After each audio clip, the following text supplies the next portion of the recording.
a red light blinking on mine, so. So we are recording? We're live. Great. Well, hi everyone, and welcome to our third in the series Collabinars, our monthly Collabinars for the Folio Collaborative. This is Tim Fish, the Executive Director, and I'm just so excited that even though maybe you weren't able to make it to the call, that you're enjoying this recording of what I think is going to be a fascinating presentation from Melissa Williams-Gurian talking about the notion for having difficult conversations. Before we get started, I just want to take a moment to publicly thank Lissa and Kim for all the incredibly hard work they've been doing, and particularly for Kim, who led us through what I think is a very successful rollout of a new version of the software. And I know I just wanted to publicly thank Kim and for all the work she did and for all the back-end stuff. The front end of the rollout didn't look incredibly huge, but there was an awful lot on the back end that had to be done, and Kim just managed it masterfully. So thank you, Kim, for everything you've done, and Lissa as well for everything you've done to support our work. We're very excited about this conversation today, about the Collabinars we're going to have in the future, but also we're very excited about some of the events that are coming up, and I just wanted to make sure everyone knew about those, both looking at the NAIS events, the Wednesday meeting and the Saturday training, folio training that we'll be doing, and also in March, the Fierce Conversation training. Meredith Monk, who will be running the Fierce Conversation training, the two-day training, in March, did this training for 30 faculty, or actually 20 faculty at McDonough and administrators. We went through a two-day process, and it was really incredible. I think people gave it very high marks and felt that this notion of learning how to have great conversations was something that benefited them, both certainly in their professional life, but also in their personal lives. And I think that it's something that I would absolutely recommend that schools think about sending someone to in Baltimore in March. So without further ado, I'd like to turn the conversation over to Melissa Williams-Gurian, who's going to tell us a little bit about, Melissa, if you could, I hope you are going to tell us a little bit about yourself, and then also help us understand this very important topic of difficult conversations. Thank you, Tim. Thank you, Lissa, for your time this morning. I'm Melissa, and I'm an executive coach in Seattle, Washington, and I work with leaders like yourself to help them be even more effective. I work with large corporations, small corporations, social enterprises, and I've been in the industry for about 20 years. This particular topic I'm very passionate about. When I met with Tim last March when he was out in Seattle, I was so excited about what McDonough was doing because the heart of the work that I do when I work with leaders is helping them have conversations that matter, helping them have conversations that matter with their peers, with their direct reports, with their boss. That is really the heart of what I do. And as I thought about how to present today, I try to make it as simple and lineal as possible as a starting point because it's a complex topic. So this isn't working. We did. There we go. Sorry about that. So really, the purpose of today is how to have and manage difficult conversations effectively. I have very specific tools that I'm going to share with you that will help you think through about how to have these conversations. As far as introductions, I've told you a little bit about myself, and I'd like to walk you through what is a difficult conversation to create more context around that. And then I will talk about barriers to conversation, because the more we can understand what gets in our way for those difficult conversations and have a self-awareness around that, then we can prepare more effectively. And then we'll talk about strategies for success. So examples of difficult conversations. The first one being why you're here regarding Folio, providing honest feedback on performance. This is challenging for all the leaders I work with You would be surprised about how many leaders really have a hard time giving very specific feedback. And I will talk more about why that is later on in the presentation. Confronting repeatably unacceptable behavior. You may have, for example, a teacher that comes to meetings late very often, or you may have an administrator you're working with that has a tone of voice or inappropriate behavior, as an example. Holding others accountable for their output. This could look like you've asked teachers to come up with goals and they haven't gotten back to you. Sharing tough decisions or outcomes is something you do as leaders all the time. You have to make the tough decisions for either expanding programs or downsizing programs, and I would imagine you have alumni coming to you, parents coming to you all the time. You are engaging in these difficult conversations. And even discussing taboo issues like hygiene or dress can get a little uncomfortable, but often important to have.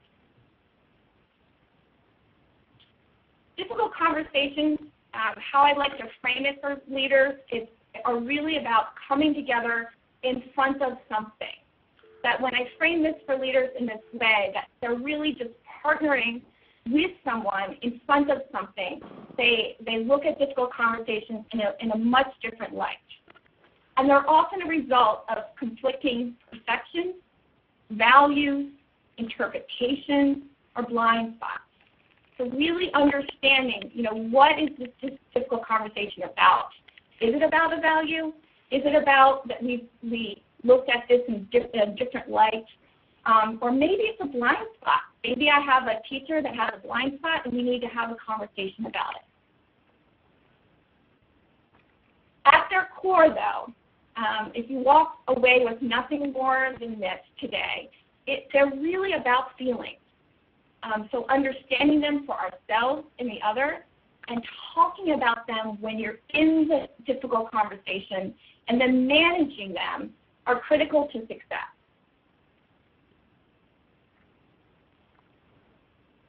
I'm a big believer that feelings belong in the workplace.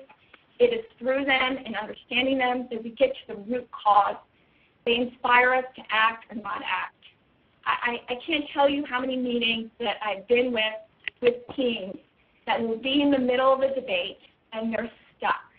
But the moment that you ask a leader in the room or the team feeling, the barriers immediately go away and they're able to talk about what really matters. So a difficult conversation is when something's at stake. Something's at stake for you, for the organization, or for the other. So an example might be you have a teacher that's having a hard time with classroom maintenance. And for you, something's at stake. Your reputation about how you're handling this teacher, for the organization, the learning environment is being affected, or something's at stake for the other, that actually there's a development opportunity here and it's important to address this with the other. Difficult conversation is when you feel it in your body. So if you have a sense of tension or anxiety when you're around a certain individual, or if there's an issue at hand, it's a reminder that a difficult conversation is needed. And the difficult conversation is when there is more, the risk of more of the same is not good enough. So if you were to ask yourself, is more of the same okay? And the answer is no, actually it's not. And that's the time for a difficult conversation. How will things improve if I don't say anything? And people can't change what they're not aware of. So are there any questions regarding just this definition and context of difficult conversation? No, it's a great description. Okay. Yeah, just one quick thing, Melissa, Yeah. that I forgot to mention, no surprise, but it was that if you have questions during this, everyone just feel free to type them into the text box at the bottom underneath the slide in the window, and that way Melissa will see them and can sort of take them as they come in if you want to do that. One quick comment that I have, Melissa, is just how I love the idea that when you say feelings belong in the workplace. I think that that's at the core of schools, and I think that sometimes we're not willing to address that idea of that our feelings will be there, and that the personalization of this is what makes it difficult. So I just applaud that line and think it's something that we may want to really come back and continue talking about. Okay.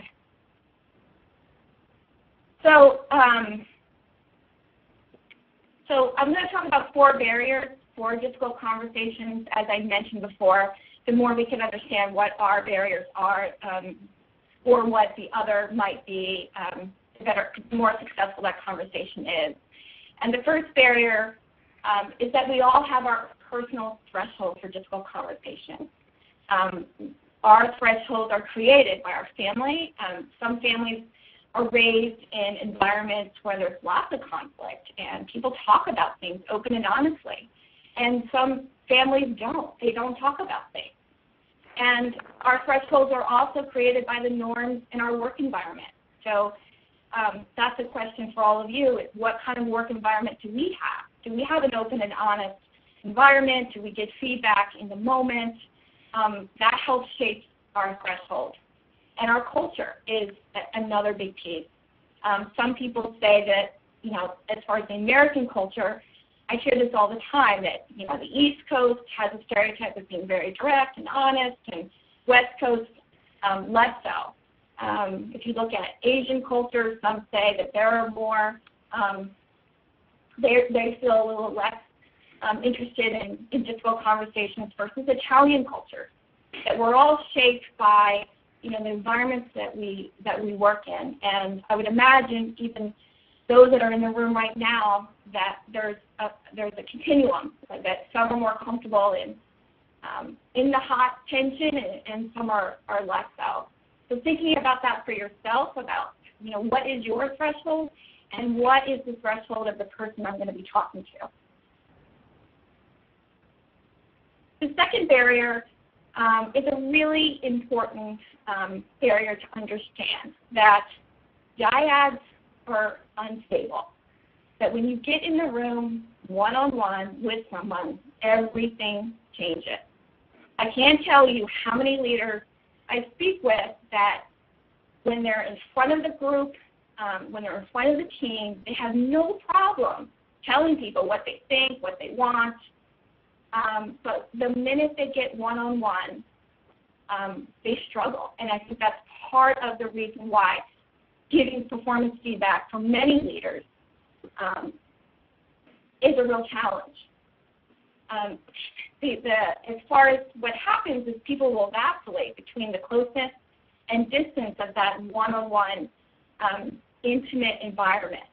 And the reason is that the relationship is at stake, the issue is at stake, and their identity is at stake. I've talked a little bit, as you can see on the screen, about mentioning triangles can be commonplace, and to think about, this could be a whole topic in itself around triangles, but there are productive triangles and unproductive triangles. And if you have a leader that has a hard time with this one-on-one conversation, triangles can be common in an organization. But there's also productive triangles, which we can talk about if people are more interested in the questions.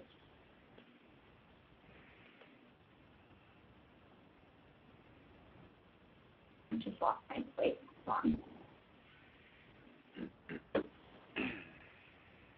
So the third barrier is that sometimes people just don't know how to have the conversation.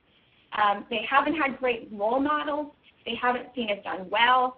They haven't had the education on how to have a good conversation. So that alone, skill set, can be a big barrier. And the fourth is fear. Often leaders are afraid of hurting someone's feelings. They're afraid themselves of not being liked.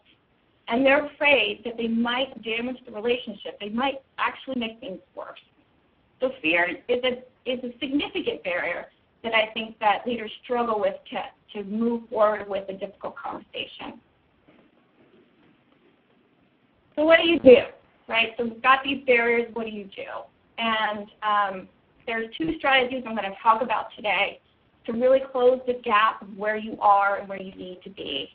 And strategy number one is really getting clear about where you are as a leader. So before you can even get into the room with someone, you've got to get clear about what's going on for you. What is your role in the situation? And then with that clarity, you can think about, okay, well what might be going on for the other? And what might be going on, what is their role in the situation? And I will talk about those specific tools that talk about that strategy in just a minute. And strategy number two is managing the conversation. So once I get clear about what's going on for me and what might be going on for the other, how am I going to manage myself through that conversation? And then how am I going to manage the other through the conversation? So strategy number one is getting clear. And all of us, this is an emotional intelligence one-on-one piece that all of us at any given moment, even right this minute as you're listening to me talk, that you all have thoughts, judgments, and beliefs. You all have wants, you all have feelings, and you all have sensory data that's going on from tone of voice or things that you can see. And knowing where you are about a difficult conversation, what do you think, what do you feel, what do you want, is the first step. And then knowing your role. So knowing your role is part of the self-awareness. Here's a ladder of accountability. And the idea around this ladder is just knowing where you are at any given time. So if you have a difficult conversation, you're going to have a difficult conversation with a teacher, for example, that is struggling with classroom maintenance. You can think about, okay, where have I been on this ladder? Have I been waiting and hoping? Have I been blaming the teacher? Have I been blaming the children in the classroom? Or have I been sitting at acknowledging reality? And if I haven't moved myself up the ladder. So knowing your role is a big piece of self-awareness. And then you can also think, well, where has the teacher been? Where are they on the ladder?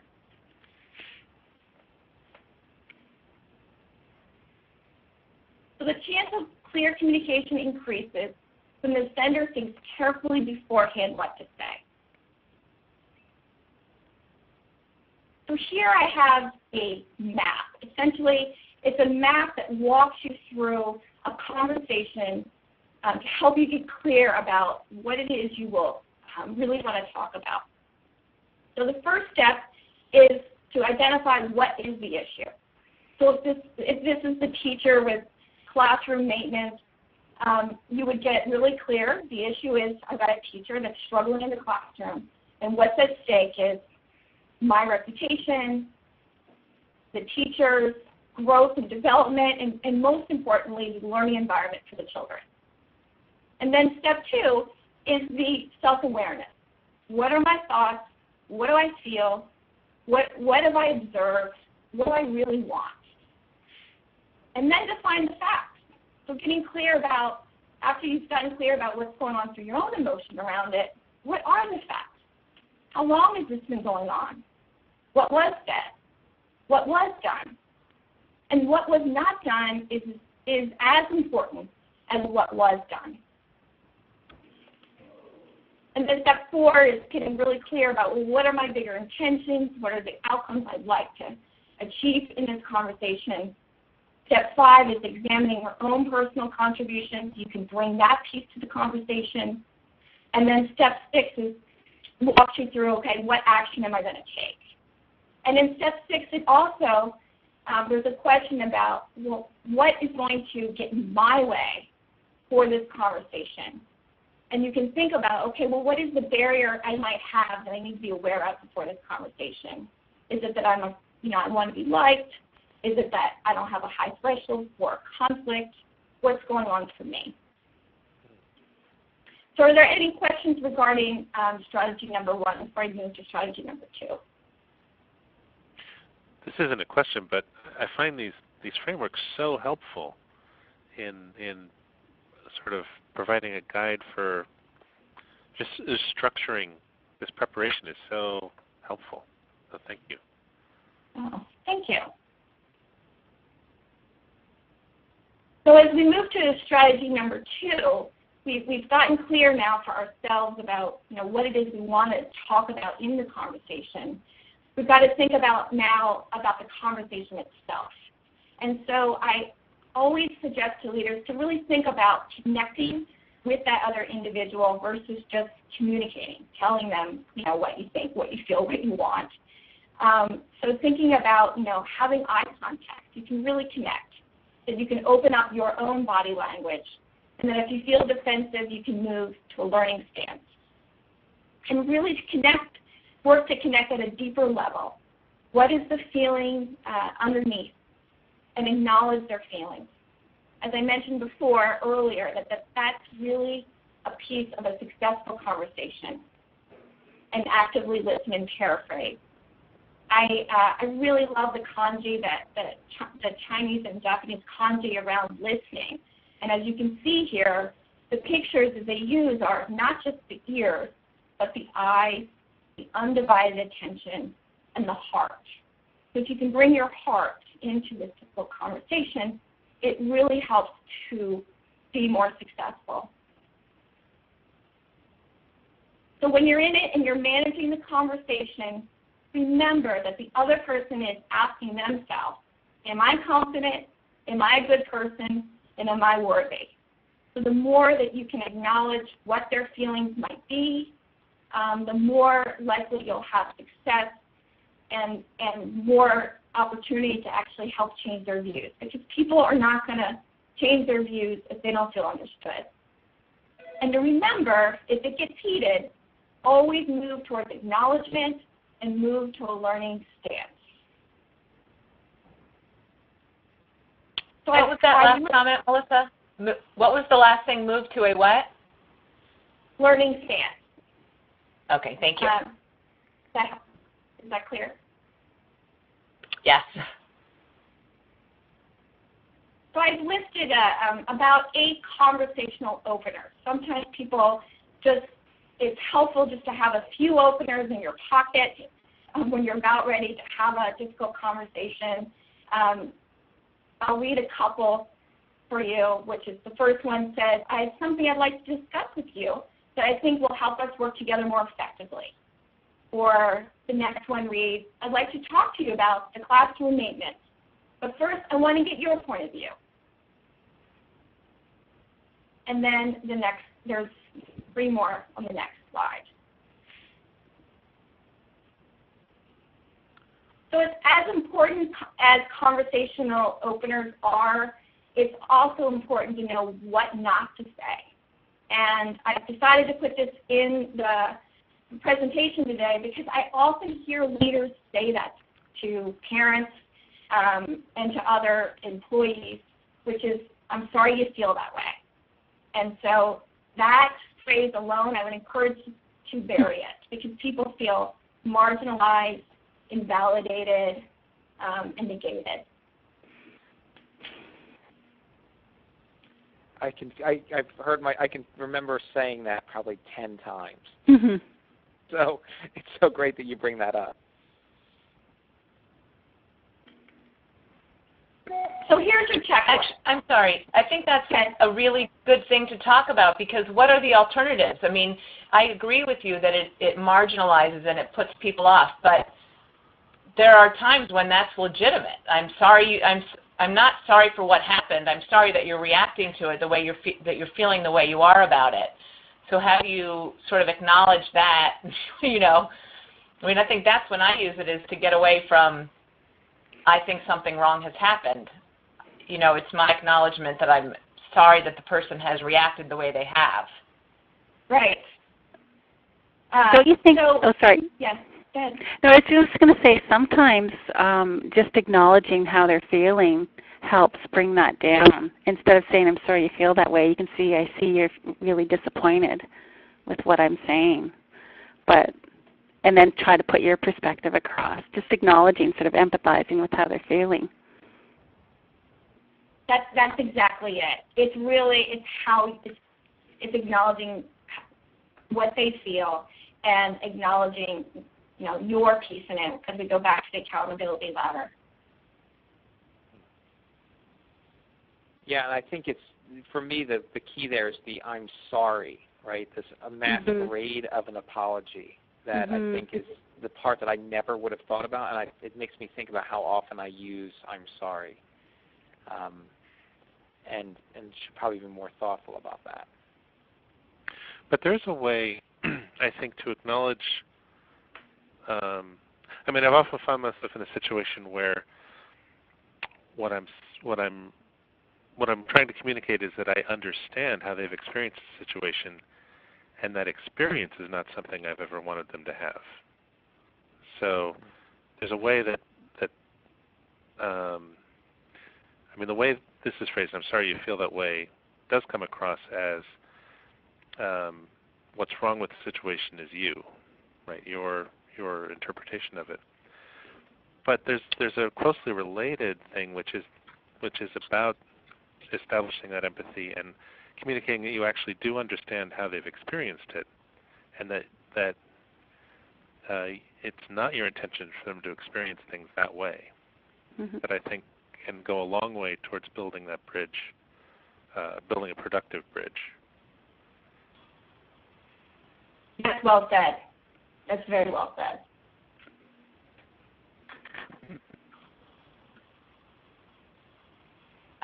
So in summary, I have a checklist for the conversation.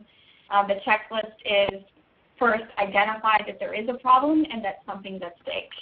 And to think about also the ladder of accountability. The second piece is get clarity for yourself and then for the other.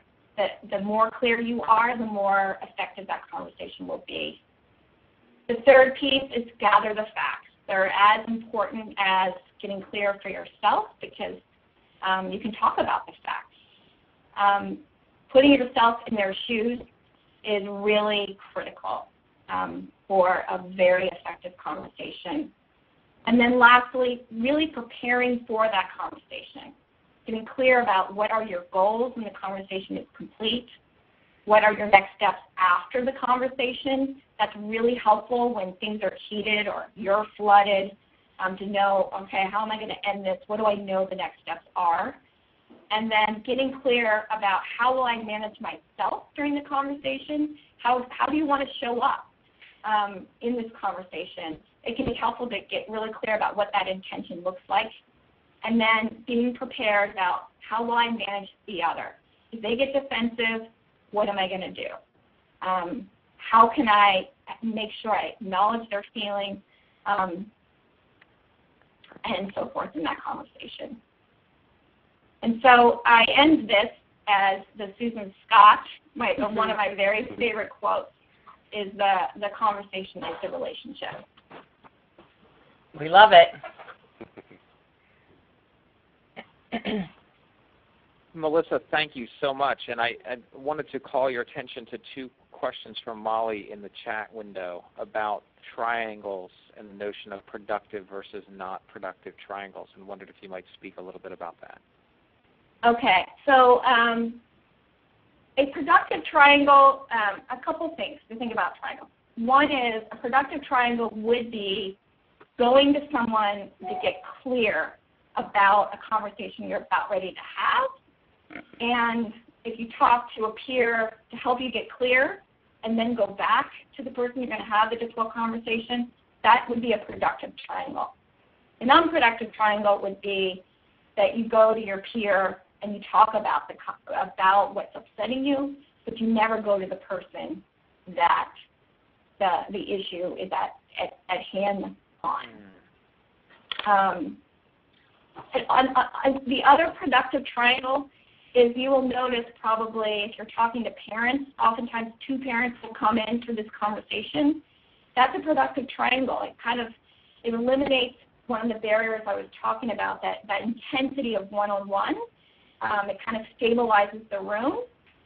That is also a productive triangle. Another is sometimes people will bring human resources in to kind of stabilize that environment. That's also an example. I'm not advocating always there to be 3 people in the room. It's just being mindful of when it would be effective to have a third party in the room, and so forth. Is that helpful? Yes, it is. Thank you. Yes.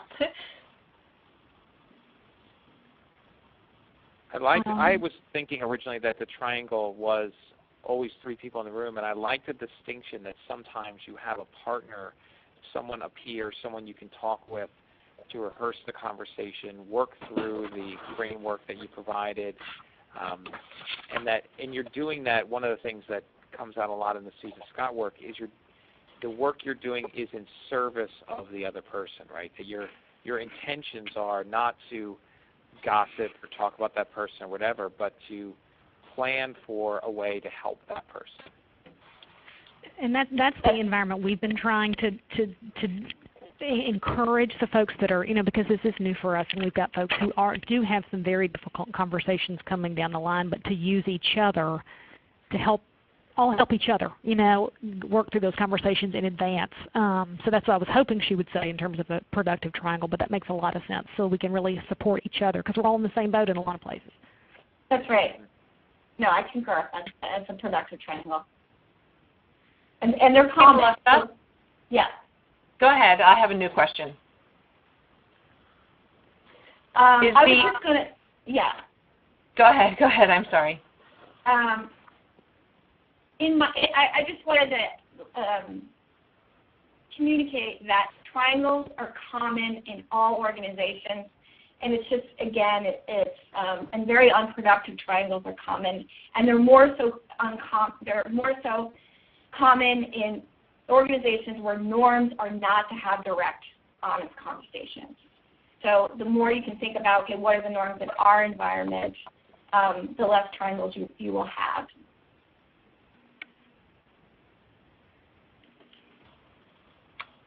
Melissa, is the accountability ladder available as a handout that we could share, and also that checklist, conversation checklist? Or, I could easily make them just cutting and pasting, but I thought if you already had them as handouts, people might appreciate that. Yeah, absolutely. Okay, Terrific. Thank you. And I love that kanji. That's so great. Yeah, isn't it fun? I was going to go back to the accountability ladder. So any questions around this ladder? Well, I want to spend more time looking at it. I'm sure that I'll have questions. I just find it so stimulating.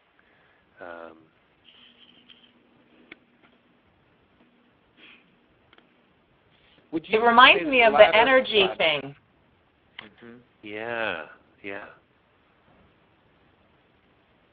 Would you say that when you're coming across what may be a difficult conversation that you need to have, you need to sort of almost use this ladder as a self-reflective tool as to where you are in dealing with this situation, right?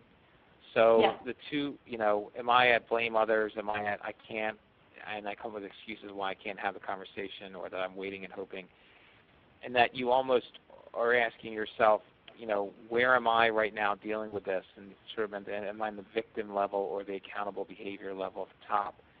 And almost purposely trying to move yourself up the ladder. Is that how you'd recommend this, Melissa, as you think about it? Yes.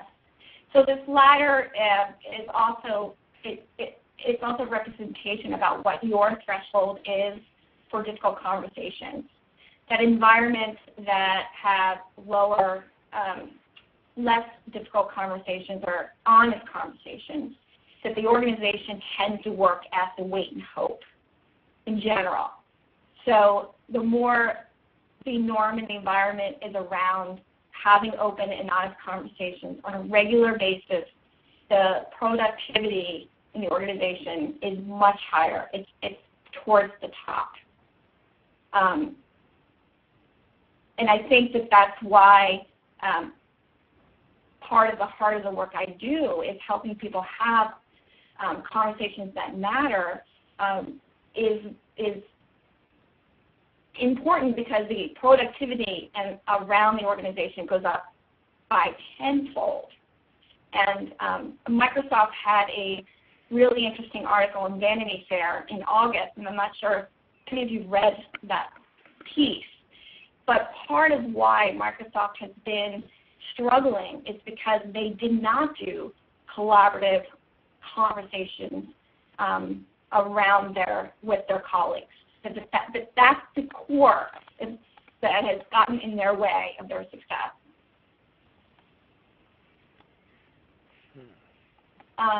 But I do want to say that the goal that all of us work every day up and down this ladder. So the goal is not always for you as a leader to always be at the top of the ladder, because it's exhausting to be up there. It's just to know where are you and where do I want to be and what kind of norms do I want to create in my organization. Mm-hmm. Mm-hmm.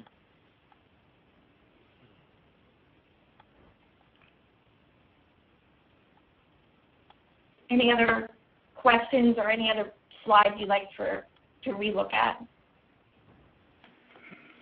One of the questions for me is the role of listening during the actual conversation.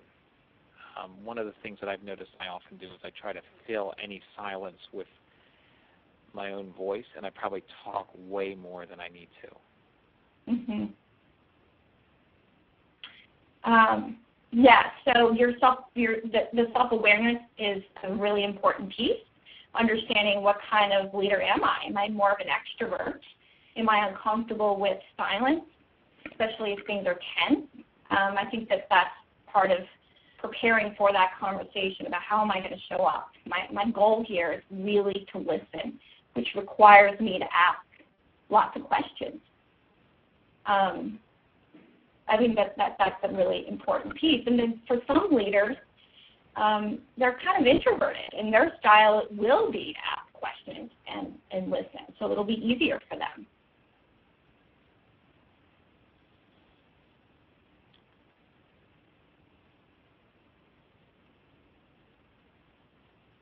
Any other thoughts?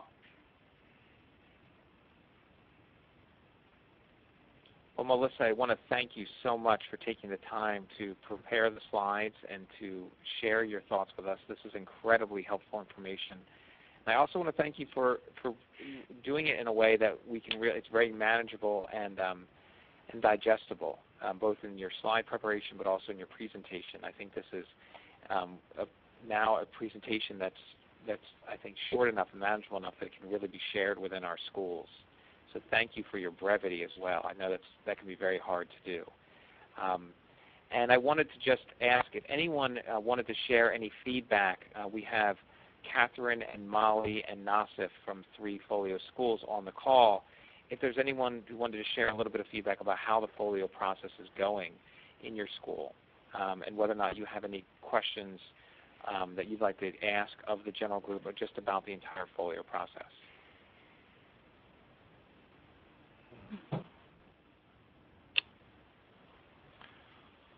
It's Catherine. The Folio process is going really well for us, and I'm so happy that we're on, and I don't have any questions.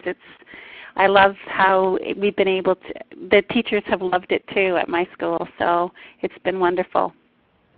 And I love that you are continuing the professional growth with the supervisors and the administrators of Folio, because that's very meaningful for me as well. This is Nasif from University High School, and it's going extremely well for us as well. The thing that I'm discovering as our first time through is that I wish I had more time with the department chairs who were a part of this implementation to do some coaching, do some training, maybe do some of the meetings together. I feel like that's the weakest part of our implementation, is the support the department chairs have, as we're all so busy and trying to learn how to have these goals meetings. My own goals meetings have gone surprisingly well, and I think that there's a high level of excitement about the program, and it immediately is activating people's desire to collaborate, which was one of my goals in the beginning. So I feel like it's unleashing exactly the things that we were hoping for. So I found it to be an incredibly useful tool. But it is time consuming, and it is this experience is making me rethink the way that we structure time for the department chairs, and the way that I might arrange for more intensive training for next year. Great thoughts. Thank you.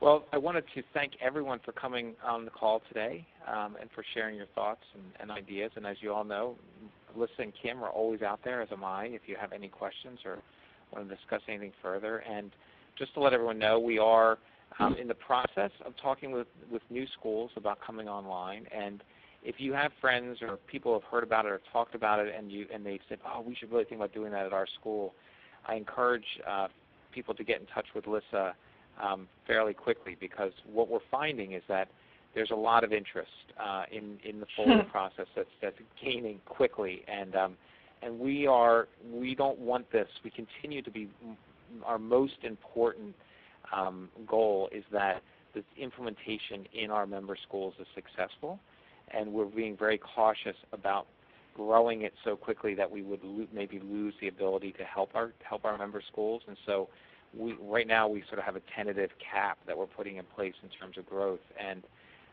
so if schools are interested, now's the time to be in conversations with us about implementing even for next year.